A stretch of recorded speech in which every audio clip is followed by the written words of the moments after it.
उसका बात नहीं है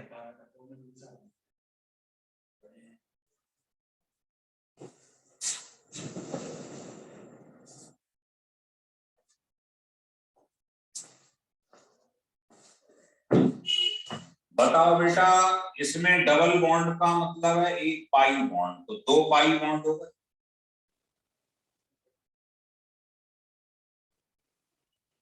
दो पाई बॉन्ड का मतलब हो गया 4 पाई इलेक्ट्रॉन। तो ये फ्रैक्शन में आ गया, आना चाहिए होल नंबर में, इसका मतलब ये एरोमेटिक नहीं।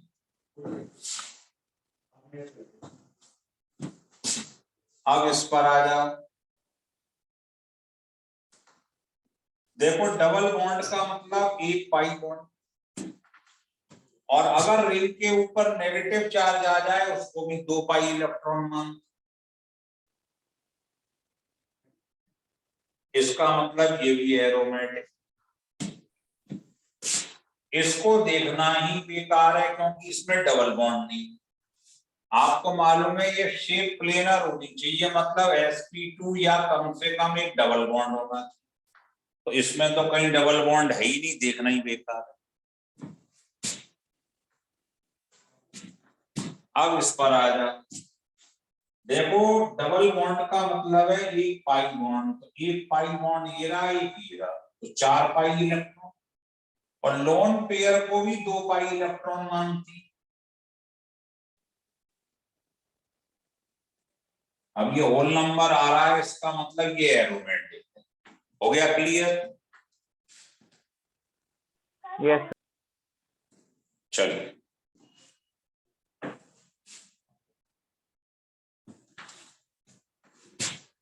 अब इसको हटा रहा हूं, हटा दूं।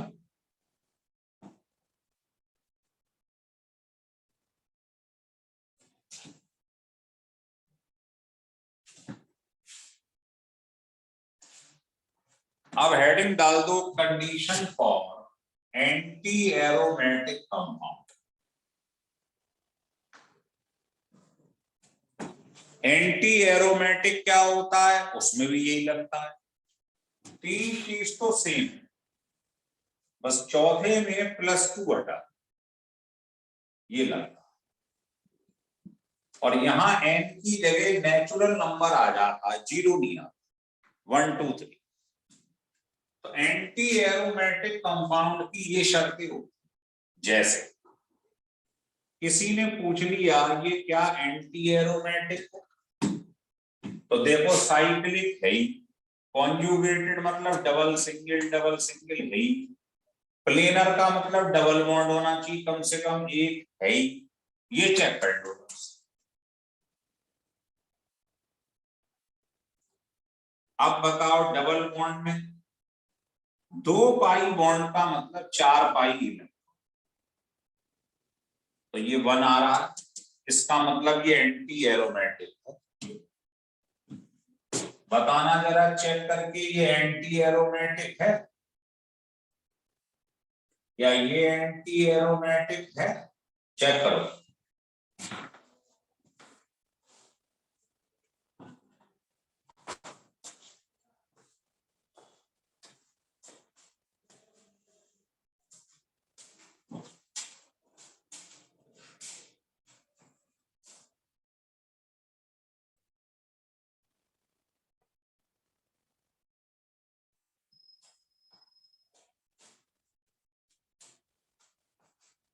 हो गया?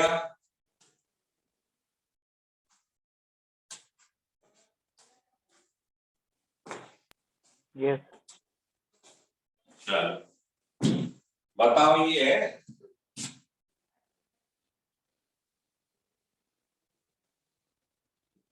देखो डबल बॉन्ड का मतलब है एक पाई बॉन्ड, और नेगेटिव चार्ज का मतलब है 2 पाई इलेक्ट्रॉन, और एक पाई बॉन्ड का मतलब 2 पाई इलेक्ट्रॉन, तो 4 हो गए।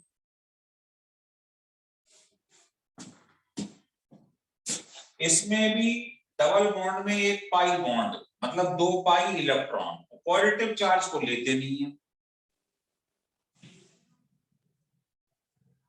ये नहीं, हम रिंग के ऊपर केवल किसको 2 पाई इलेक्ट्रॉन मानते हैं, नेगेटिव को या Negative loan charge. Pair, positive को थोड़ी लेते हैं।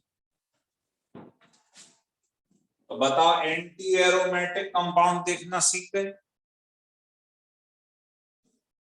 Yes, sir. शाबाश।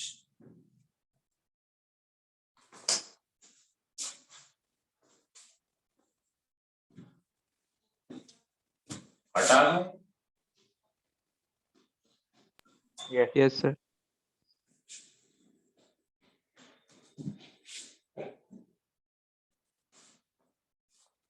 अब आपने एरोमेटिक सीख लिया, एंटी एरोमेटिक सीख लिया। अब आपसे सवाल पूछ रहा हूं, बताओ ये क्या है?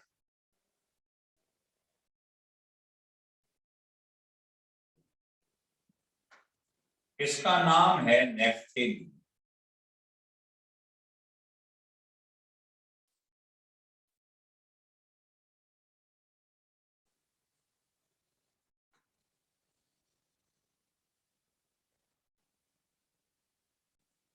इसका नाम है एंथ्रासीन।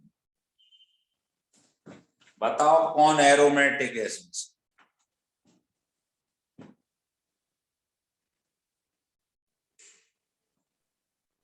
सर नैप्थलीन एरोमेटिक है। और ये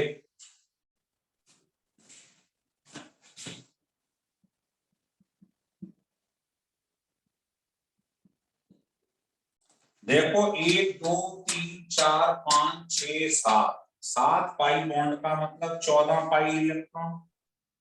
सर दोनों ही एरोमेटिक है। शाबाश। इसमें 3 4 5, 5 पाई बॉन्ड है, 10 पाई इलेक्ट्रॉन हो।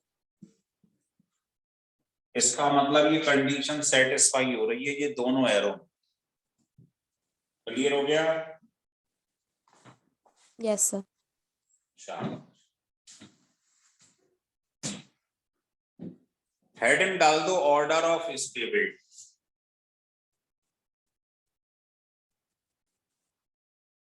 देखिए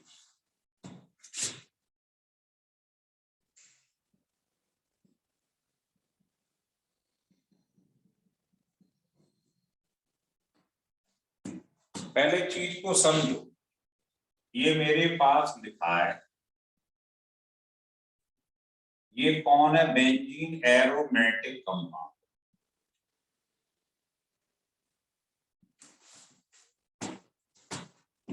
अब यही 6 कार्बन को मैं ऐसे लिख रहा हूं, 1 2 3 4 5 6, double single double single double. बताओ इसमें कॉन्जुगेशन है? Yes sir. कॉन्जुगेशन समझते हो? डबल सिंगल, इसे कॉन्जुगेशन बोलते हैं। क्या ये एरोमेटिक है? No sir. हाँ, एरोमेटिक के लिए साइक्लिक रिंग होनी चाहिए, तो ये कॉन्जुगेटेड तो है लेकिन ये नॉन एरोमेटिक। एरोमेटिक नहीं। अब इसी 6 कार्बन को मैं ऐसे लिखता हूं,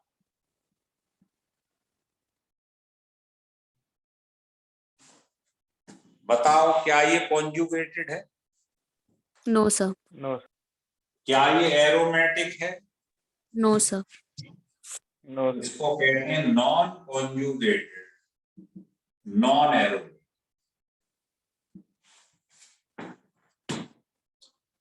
तो ऑर्डर ऑफ स्टेबिलिटी याद रखिए, ये होता है सबसे ज्यादा होता है एरोमेटिक,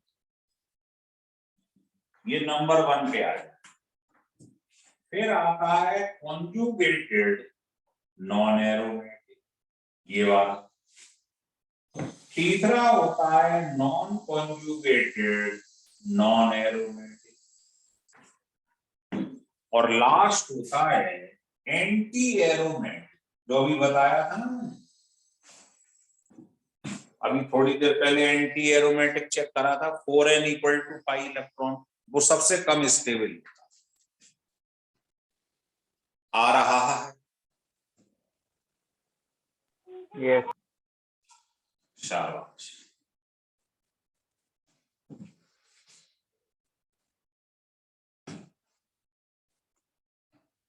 चलिए, तो ये टॉपिक हमारा समाप्त हो गया है। हेडिंग डालिए।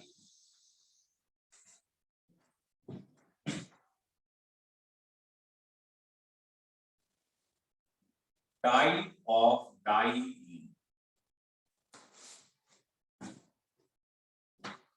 डाइईन का मतलब आप जानते हैं, जिसमें 2 डबल बॉन्ड। आप मुझे बताओ, ये तुम्हारे पास मान लो 6 कार्बन, इस 6 कार्बन में आपको 2 डबल बॉन्ड फिट करने हैं। बताओ कैसे करो? डबल सिंगल डबल सिंगल, 5 ही ले लो। चलो, आप बोले साहब हम नहीं खेल रहे, हम तो ऐसे लगाएंगे लगातार 2 डबल बॉन्ड। आप बोले नहीं साहब हम नहीं खेलेंगे, हम तो ऐसे लगाएंगे डबल सिंगल सिंगल डबल। बताओ, इसके अलावा 2 डबल बॉन्ड फिट कर सकते हो किसी तरीके से? Yes sir. सर सेकंड और लास्ट पे अगर 2 डबल बॉन्ड है, डाइईन का मतलब 2 डबल बॉन्ड। सोचो और कैसे फिट कर सकते हो? Single double double single. फिर बोलो, सिंगल डबल डबल सिंगल। तो इसमें और इसमें क्या अंतर है बताइए? इसमें भी लगातार 2 डबल है, इसमें भी लगातार 2 डबल। मतलब 2 डबल बॉन्ड को लगाने की वैरायटी पूछ रहा हूं मैं। डबल बॉन्ड ऑल्टरनेट भी आ सकते हैं, डबल सिंगल डबल, लगातार 2 भी आ सकती हैं, और ऐसा भी हो सकता है एक डबल यहां, एक दूर कहीं जाके डबल। 2 डबल बॉन्ड तो ही आई नहीं।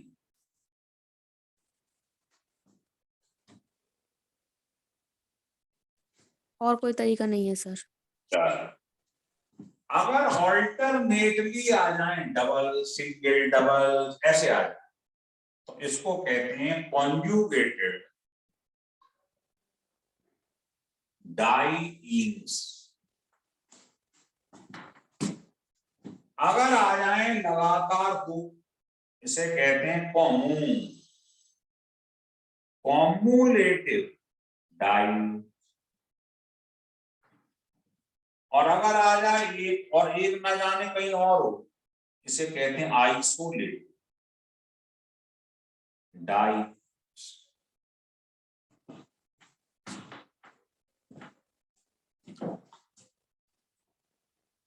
और जब लगातार 2 डबल बॉन्ड दिखाई दे जाएंगे, इसको एलीन भी कहते हैं, एलीन। ये सवाल इन्होंने पूछ लिया था कि सबसे छोटी एलीन कौन सी हो? आंसर ये, इससे छोटी एलीन नहीं हो सकती। एलीन मतलब 2 डबल, तो सबसे छोटी एलीन 3 कार्बन की हो। तो आईआईटी वाले ने पूछ लिया था, इसमें बताओ कौन सा हाइब्रिडाइजेशन हो रहा है, इस पे कौन सा होगा? आ रहा है समझ में? अगर कार्बन 2 डबल बॉन्ड से जुड़ जाए तो उसको ट्रिपल बॉन्ड मानते हैं, एसपी होता है।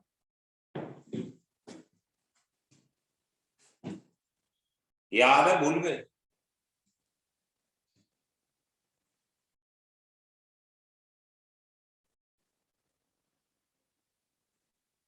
याद है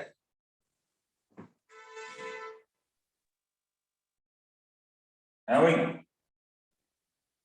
यस सर।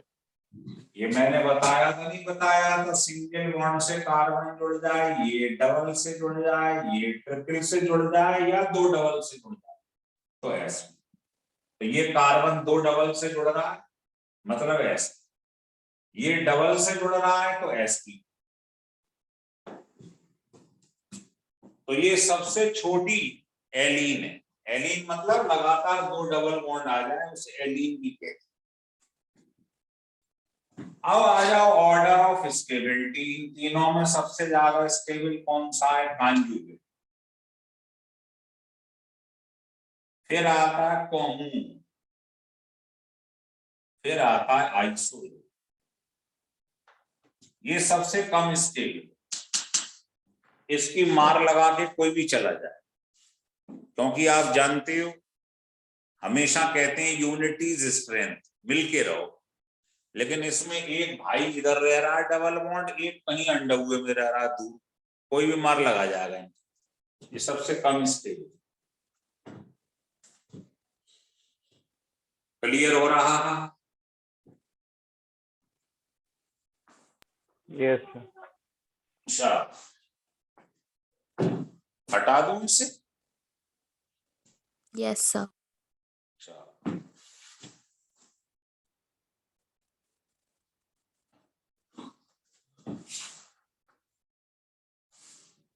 चलिए नेक्स्ट टॉपिक की तरफ बढ़ती है।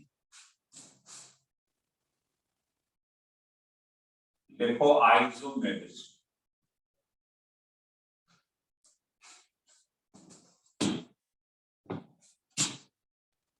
आइसोमर क्या हो? Compound having same molecular formula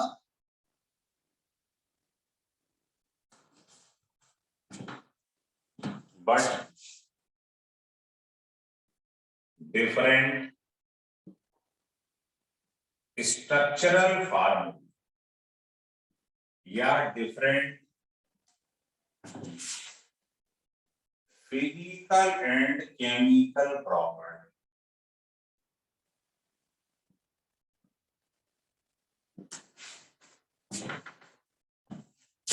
is called isomer.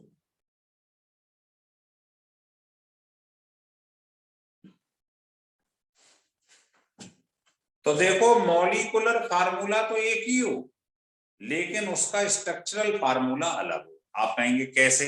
ये देखो, आपके पास 5 कार्बन की एल्केन, आप बोले मैं नहीं बना रहा ऐसे, मैं तो ऐसे बनाऊंगा।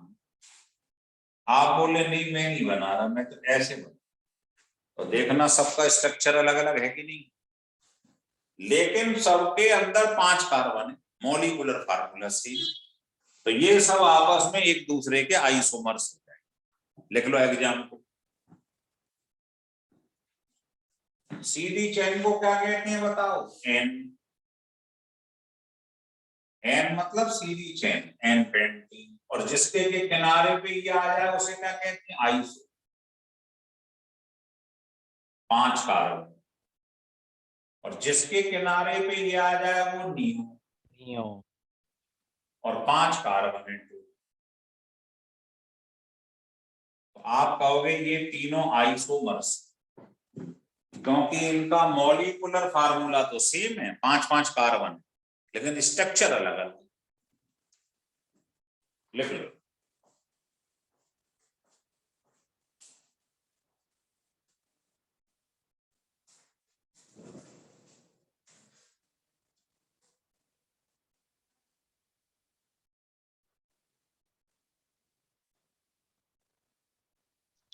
सर एन तो उसके लिए भी यूज होता था ना, एन कॉमा एन एन आइन ऐसे करके हमाइन।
समझ में आया बेटा?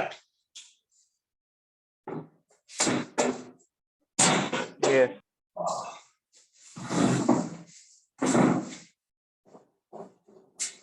बस समझ में आया? हटा दो इससे बेटा।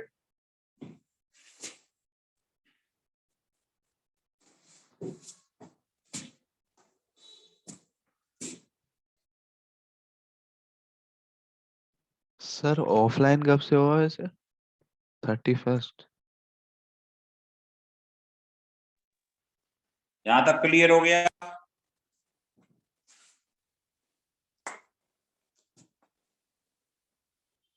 क्लियर हो गया? Yes, sir. अबे सुनते हो यार, सो तो नहीं जाते वहीं पे?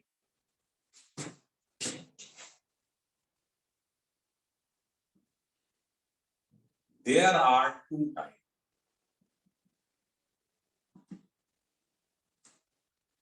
पहला होता है स्ट्रक्चरल आइसोमेरिज्म।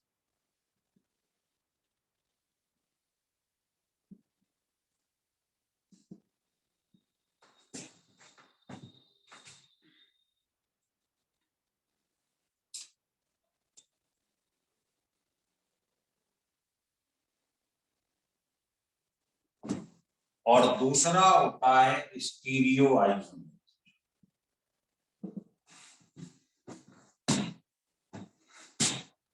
लिखो।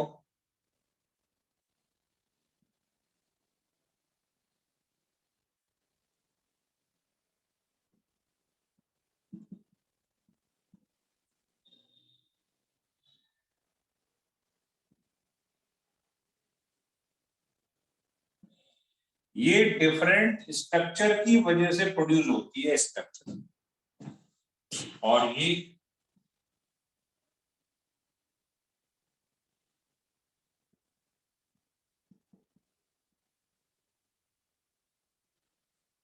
डिफरेंट कॉन्फ़िगरेशन, कॉन्फ़िगरेशन कहते हैं इंटरनल अरेंजमेंट।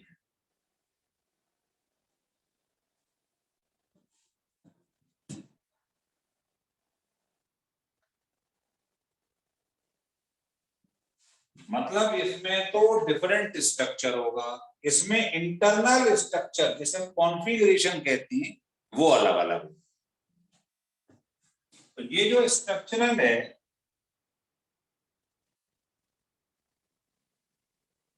ये 6 टाइप की होती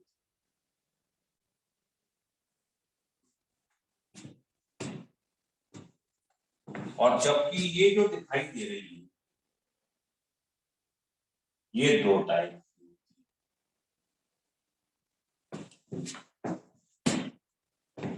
ये पहला होता है स्केलेटन या चेन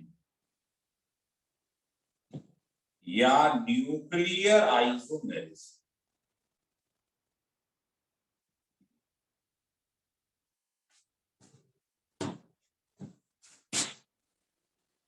दूसरा होता है पोजीशन आइसोमेरिज्म।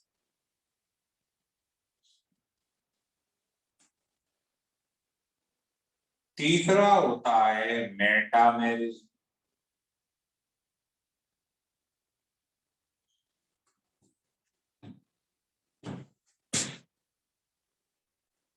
चौथा होता है फंक्शनल आइसोमेरिज्म।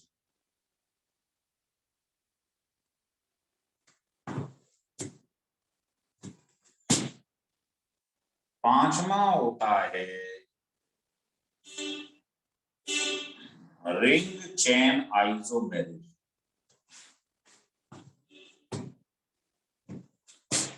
और छठा होता है टॉर्टोमेरिज्म।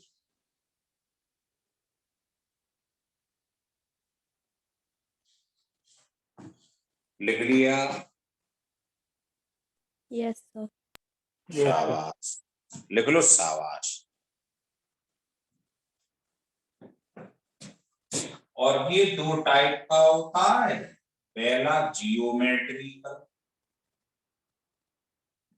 आइसोमेरिज्म और दूसरा ऑप्टिकल आइसोमेरिज्म।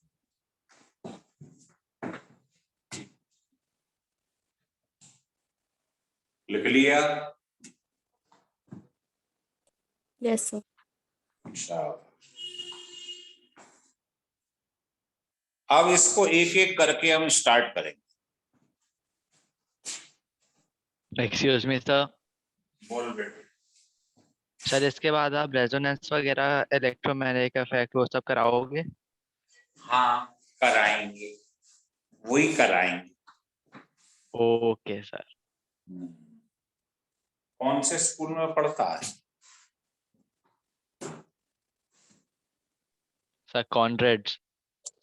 तो एक काम करियो, तेरे स्कूल में जो पढ़ाया है अभी जीओसी में, समझे, उसकी मुझको जो है केवल टॉपिक जो है उसको लिख के मुझे व्हाट्सएप पे भेज दियो ग्रुप पे। Okay sir. ये पढ़ा दिया आइसोमेरिज्म? Yes sir. अच्छा, तो पहला लिख लो चैन isomerism.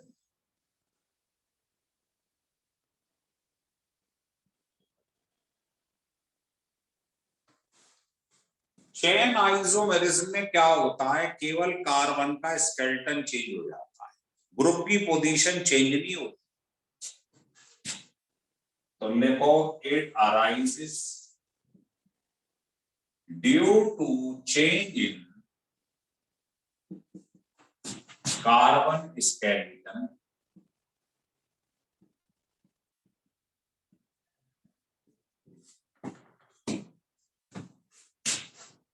but no change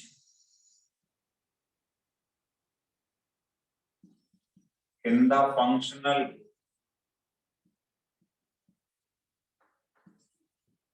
example जरूरी, जैसे मान लो आपके पास लिखा है पेंटीन, ऐसे लिखा पेंटीन C5H12, तो पेपर में आ गया इसके चैन आइसोमर बनाओ। तो 5 कार्बन को अभी अभी मैंने बनाया था, बस कार्बन का ढांचा चेंज करते थे, तो इसके 3 आइसोमर बने।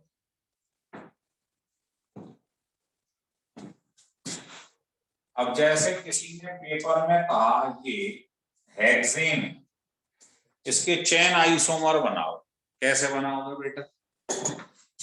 तो तुरंत बनाओ, पहले सीधे बना दो 6 कार्बन, फिर ऐसे बना दो, फिर ऐसे बना दो,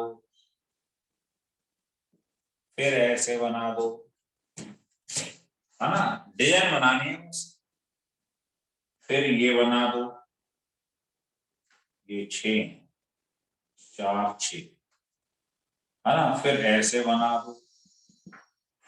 देखो 1 2 3 पे मिथाइल है, इसमें 1 2 पे मिथाइल है, सबका नॉमेनक्लेचर अलग अलग होना चाहिए। जैसे इसका नाम है 3 मिथाइल पेंटेन, ये है 2 मिथाइल पेंटेन, इस तरीके नाम सबके अलग अलग होने चाहिए। और देखो तुम्हें कोई लग रहा हो कि नीचे और बन जाए, लग रहा है?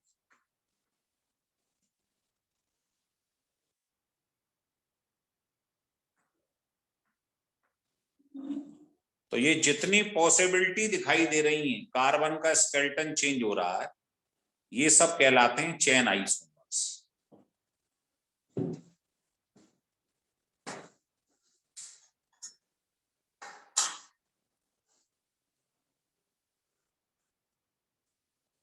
सर इसी में अगर फंक्शनल ग्रुप लगा दे फिर? उसकी पोजीशन चेंज नहीं होगी। अच्छा जैसे ठीक है मान लो सर। कोई पेपर में कह दे कि ये लिखा है, मान लो, अब आपने मान लो इसकी एल्कोहल बना 4 कार्बन की, तो ये साफ लिखा है but no change in the functional group. ये 1 नंबर पे एल्कोहल है, तो एल्कोहल 1 पे ही रहनी चाहिए अगर चैन आइसोमर बनाना। मतलब इसका अगला जब तू बनाएगा तो 1 नंबर पे एल्कोहल रहनी चाहिए, कार्बन का स्केलेटन चेंज करना। Okay sir. ग्रुप की पोजीशन नहीं बदलेगी, ये ध्यान रखो बस। सर हेक्सेन का एक और बन जाएगा, कौन सा बेटे बता? 1,4 डाइमेथाइल ब्यूटेन 1,4 4। देखता हूं, 1,4 आगे डाइमिथाइल ब्यूटेन। ये। यस तो बता, लंबी चेन तो ये हो गई, इसमें और इसमें क्या अंतर है बताइए? अरे भाई हाँ सर। 1 2 3 4 5 6, 1 2 3 4 5 6, इसको ऐसे लिख लो या किनारे से यूं मोड़ दो, बात तो एक ही है बेटा। Yes sir, yes sir.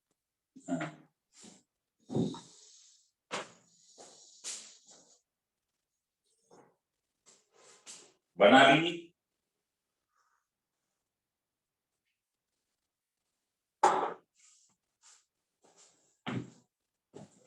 अब आता है दूसरी आइसोमेरिज्म, जिसका नाम है पोजीशन आइसोमेरिज्म।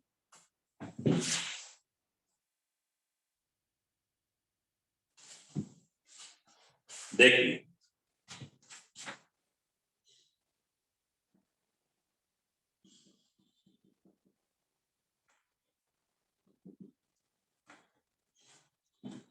ये बिल्कुल उल्टा है, पिछले वाली डेफिनेशन का जस्ट रिवर्स करो। It arises due to change in functional group, change in the position of functional group, position of functional group.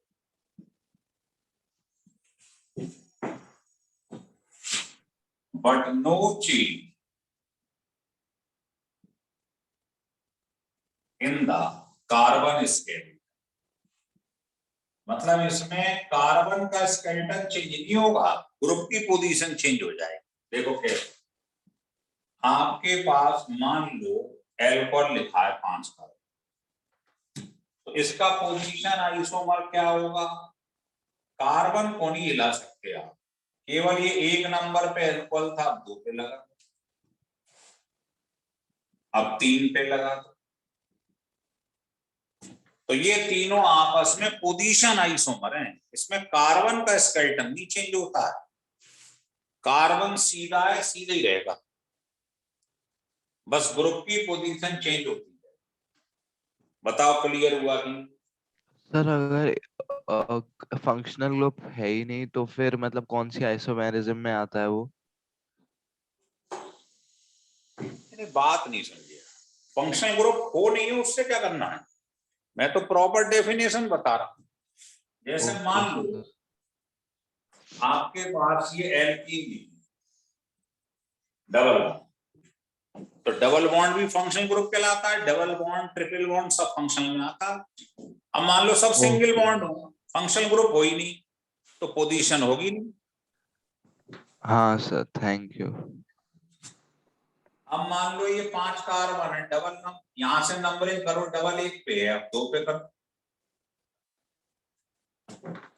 तो ये दोनों आपस में पोजीशन आइसोमर कहलाएंगे, क्योंकि ग्रुप की पोजीशन चेंज हो रही है, कार्बन का स्केलेटन चेंज नहीं हो रहा।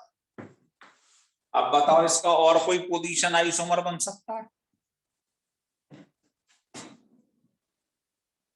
नहीं बनेगा। अगर कोई सोचे मैं इधर कर दूं, तो बात तो एक ही है, इधर से नंबरिंग हो जाएगी 2 पे, इसमें इधर से हो रही, ये तो एक चीज है। हाँ,